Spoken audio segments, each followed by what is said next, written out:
You have not only a book coming out, but music, but putting the book in the forefront. So tell us about that and how you got into that. Oh, I got into it a while ago. I'd say back in 2005. I was actually locked up when I got into it, and I decided. Really, what motivated me to do it was me being basically a hustler. Who I am. And then being around the music game for so long. And I seen that the book game was picking up, the book game, as far as what the East Coast people, like Terry Wood and them was doing. And then I looked around in my pie where I was at, and I seen a lot of dudes writing. So me being me, I've always had my brother back in the music game. My brother, my brother raps with Posse, Chris. Okay. And that's actually his, that was his group. That's his whole thing right there, So I was basically, we was pioneers in that. I was right there, in that whole little movement. We kind of like ushered the rap movement as far as in Hunters Point. Right, that's what's up. I'm the writer and producer, the musician on Strictly This Game. Oh, is that right? Yeah, when you look at the credits and you see Shannon LACY or S. LACY on the credits, that's me. Strictly This Game. Yeah, I was about 16, 17 when I did that. Is that right? Yeah. That was hard, too. That was on, wasn't that on, that was on the Atlantic record, though. Yeah, on the Eye for Eye. Yeah. Yeah. Is that right? We was his Harvard clan, basically. Me, my brother, Baby, and Chris. There's three boys up there on Walker Road. Mm-hmm. And, but that's what really, we went through some stuff. I mean, our history, so, you know what we went through. Basically, I went down, got took down, through all that stuff. Facing like 5 life sentences, 1 week away from the death penalty. Man, do you want to talk? Let's talk to the youth about that music, and we know that you're telling your story and you're going to share it through your novels and your media group. But let's talk about the direction that we got to get these youth turned in, or at least plant a seed. We can't save everybody, but let's put a word out there. You just hit on something hard about what you was facing. Yeah, but that's my point. When I think about what I'm trying to do, that's my whole plan on doing these books. Because I know, first of all, I know it's a lot of dudes that's right. Mm-hmm. Second of all, I know any type of success I have, people are going to try to emulate it. You know what I mean? And to write a book, you can't be walking and writing no book. You can walk and rap and freestyle. To write a book, you have to sit down. You know what I mean? You got to actually use your mind and sit down. So if I can have any type of success and put it on the forefront of these books, if people start following that, first of all, it's going to promote literacy. It's going to promote people to read, because, people are going to want to read, maybe want to read my story, Mm-hmm. Secondly, people are going to want to write if they see me actually successful at it. Right. And it's basically going to keep a lot of dudes in the house off the street, because when we started rapping, that's what happened. Everybody started buying studios, everybody started going to rap, and next thing you know, that kept a lot of dudes off the streets. And now studios are mobile, but back then they weren't. You had to go in a house to get you into a studio. Right. And it kept a lot of people, because a lot of people followed us once we started, because the rap game has got saturated since we got in. We got in 92. It wasn't as saturated as it was. You had JT over here, you had a few rappers, 415, Ricky Rich and them, but it really wasn't that many. But if you go into like the mid 90s, once we put out HITMAN album, then everybody started coming out. It really started getting flooded, Wow. So that's one thing I wanted to do with the book, was I really want to open up a new avenue for some of these youngsters out here and point them in a different direction. In a more literal direction, because I get more respect when I go up to a person, I'm giving them a flyer or something, I'm telling them that I'm an author and an amateur filmmaker. Because I shot a nice film trailer to this book too that I have. Right. And people like, like everybody pass out flyers. Like I see a lot of, rappers, where dudes is rapping, they pass out their flyers and stuff. And, people get them and they kind of like, all right, you look them over, which is the point of them. But when I get to tell them that I'm an author and I got the film tell and I wrote a book and, the title Till Death Do Us and, I have a soundtrack to it, they seem to kind of like get more interested. I just see more interest. Right. It sure does open up other avenues and other lines of communication. And that's what I'm trying to do, man, because I know, just me alone in my life, I know I'm an example to my dudes that I'm, even to Chris, I set an example for all of them, because of who I am, because they know me personally. They've been knowing me from the rooter to the tutor. So they already know what I've been through and what, how I've stood and how I'm still standing for it and actually made it out of all that, head still up high. I ain't turned nobody in. I'm not on a run, you know what I mean? I'm not hiding, but I done got out and I actually thrived out here. God brought me through all that. That's why I don't regret the time. I sat in Falls for 3 years. I was fighting for my life for 3 years. And I got out right out of North County. I never went to the pen. I ain't never been to the pen and none of that. That don't make you hard going to the penitentiary either. But youngsters that think that's your credibility. No, that ain't credibility going to the pen. I ain't never been to the penitentiary. Ain't never finna go. But I take care of my family though. I've been in my kids' life, 3 kids. I've been in their life from day one. And they ain't never left. They know me well. I take care of them all well. I got a home for us, and and I'm gonna have all my kids. My daughter's gonna go to college next year. Right, that's what's up. That's what being a man is about. I feel it ain't about running around being tough and because a lot of people do it because they, some people are like got people that was born in it. Like we didn't have no choice. I was born on a drug set. Everything was happening. I've seen all kind of stuff out there. I didn't have no choice. We was born in the hood. I was born at 27 Harbor Road. Right. Now that was the hood. I didn't walk down the block and was nosy and what they doing down there. You know what I mean? It happened like that. My mother had the parties on the block. You know what I mean? I was over there with my daddy. My daddy was a hustler. My daddy was, we go to his house. He got Alamany sold up. He riding around in Eldorados and caddies. He was he had the gambling shack down there before we was there even born. So my brothers was all in the game. I was kind of, we was me and my brothers was actually born in the game. We was leaders in the game. And we just basically set an example for a lot of these youngsters. So that's why now I do take responsibility for a lot of stuff, and I am trying to make a difference right now, even by putting this book out. Yeah. So I do want to actually help some people with this book, in any kind of way I can. I do want to speak to people. It's just bigger than this book with me. Is what I'm trying to get out there, and it's just this book is inspired by a true story, but everything is bigger than this book. This book is just one step. I believe God is using the platform God is using for me to get out there, get back out there, and actually use what I know to save a lot of people. And I'm not scared of it. Till Death Do Us features also Iyesha Collins. Yes, she lays me with a track on there, a nice track too, a beautiful track, melodic. And, we've been knowing Iyesha for a long time, too. Right. She got on HITMAN's album back in 95 for us. That was kind of like her breakout album right there. So HITMAN is actually what brought us our first home, HITMAN's album. So what else can we expect on the soundtrack for the book? Well, I have, right now, I have like 20 songs. Let's see, at this moment, I have 19 songs. Let me see. I have 19 songs. Let me see. So I have 2, 4, 6, 8, 10, 12, 14. I have 18 songs right now, and I have some from I got my cousin Herm from Tag Herminator.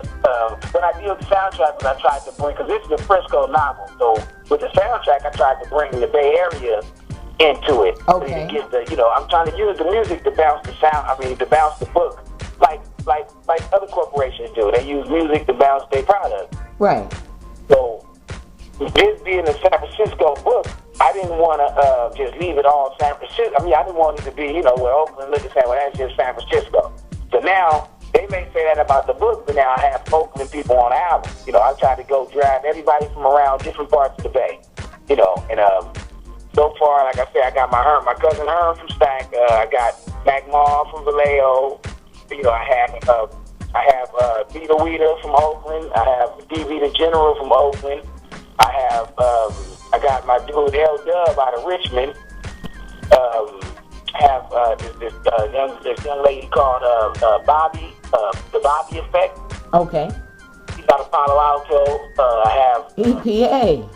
Got EPA. Then I have the Hood Stars also out of EPA. Okay. I have a young singer from Frisco, in Oakland. His name is Giorgio. He did me a song. And then, of course, I have all my Frisco cast with Iyesha, Fidel Cash, Lauren Lopes, the guys, you know, I have guys from out of ARCAP, PVI, Devious, AR, Young Shot from H2 Hardhead. I have my guy, Troublemaker from Pittsburgh. And then I have unreleased tracks from RBL Posse's Hitman that I'm using also. That's he actually got my theme song. Okay. You know, and actually right now I have one more song and I'll be wrapping up with Cool John. And then I also have like San Quinn featured on the song and Roach Giggs. Give us a little insight into the book itself. To the book? Yeah. Well, the book, what I did with the book was, the book was sort of, okay, I say it's inspired by a true story, because what I did when I started writing was, I took something that I knew well, and which was what I went through in my life to get me to that point where I was at. Mm-hmm. And I was able to write on that, being as though, you know, it helped me, you know, where I didn't have writer's block, because it was something I knew. Where I put drama in it. I sort of like dreamed up a whole story of what I went through, and it's basically based on what I got with my wife. When I got with my wife, I already knew my wife. First of all, you know, we had drama with some folks back in the city. Our folks, when Mr. C got killed and all that, our whole neighborhood kind of like went against each other. You know, where our neighborhood turned upside down when, you know, like before, you know, when Mr. C got killed. So it started, you know, that was it. That was that. And my wife now was with this other young guy from my neighborhood.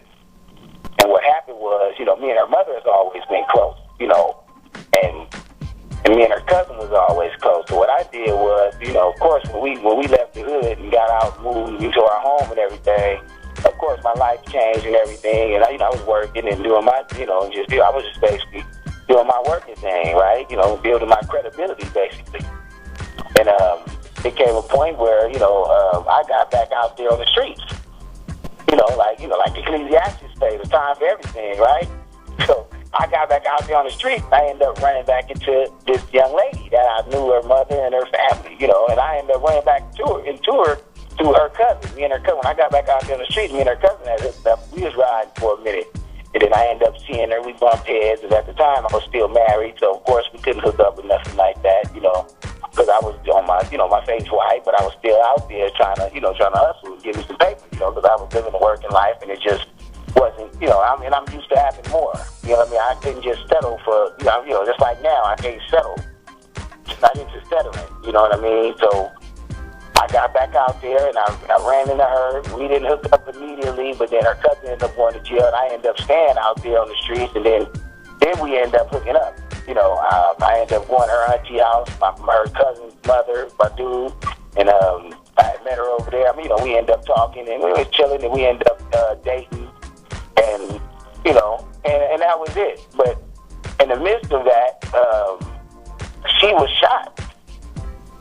You know, a guy, I guess, you know, I don't know who, you know, even me and her wasn't even actually together, but, you know, she was already at the end of her relationship, but these guys, I guess, you know, someone put the word out that she was talking to me or whatever, and, you know, they tried to kill her, you know, basically, she was ambushed with her little brother in the car, and, you know, and that's what basically opened the door for me right there, you know, where it's like, man, you know, I know it really is.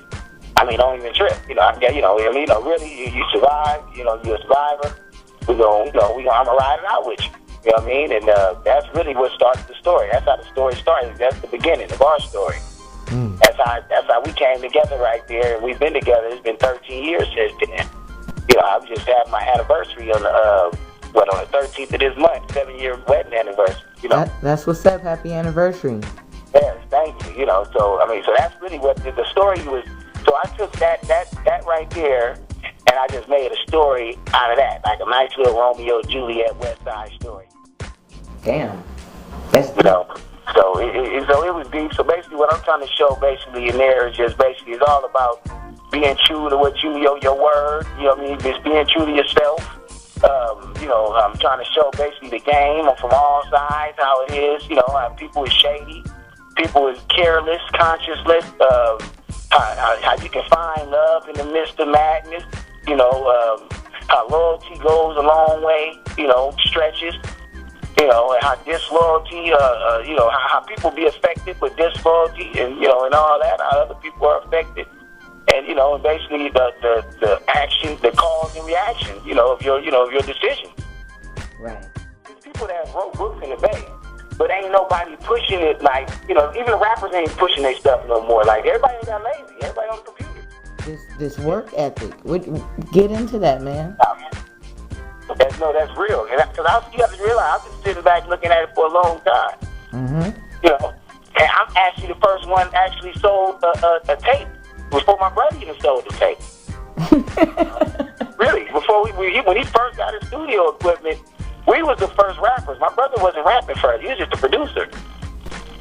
You know, God gave him that talent, gifted him out the blue one day. He just went and bought studio equipment. Nobody knew why, when, what he was doing. He just went and bought studio equipment. And he set that stuff up in that room. We was in 29 Harbor Road. He set it up in my mother's house, and we was the first rappers up in there. Me and my crew, the sick crew, I brought my partners in there. We was in there rapping. But what we did, once we finished rapping, I went to Walgreens, got a lot of TDK tapes. I put the little paper in them, and I pressed play and record, and I recorded probably like over 300 tapes. And I used to go all around to Martin Luther King Park and every picnic. I went and I sold them. I was selling them tapes. That's the thing. I was looking at the game for a long time, and I'm looking at it right now, and I'm seeing these rappers. I'm seeing what they missing. You know, and that's the reason why I'm out here doing my thing, because they can look at me and what I'm doing, and they see, you know, because eventually I'm trying to open up a management group with my brother, you know, because he has all the resources. I'm the people person. You know what I mean? You know, he has all the resources. I'm the people person. We bring a few more heads in, and we have a management team. Because right now, you know, ain't no management teams in the Bay. You know, you probably got one good manager. That's Stretch. They stretching him out. You know what I mean? You know, he can't do it by himself. You know, and he getting in turkey. Everybody running to him because he had Krayshawn, and you know, and you know, because everybody want to be, you know, major. But ain't nobody really pushing to be major. You know what I mean? You can go to the major yourself. You really don't even need a manager. You know what I mean? So I'm thinking that's what we're trying to do. We're trying to put together a management group also. You know, so it's a lot of things gonna come out of this. It's just I know I have to get out here. I can't deal with nobody else's project, so I finish doing my project. I'm all on network promotion right now, trying to get these stars so I can get these books in these stores. You know, so. But it's still, I'll make time, you know, especially when it's for something good. You know what I mean? I'll make time because it's all exposure. You know what I mean? That's what's up. All exposure. So you got my hookup, and let me know what's going on, and whatever you need from me, give me a buzz. For sure, man. You have a blessed evening. Thanks. You too. Thank you. All right.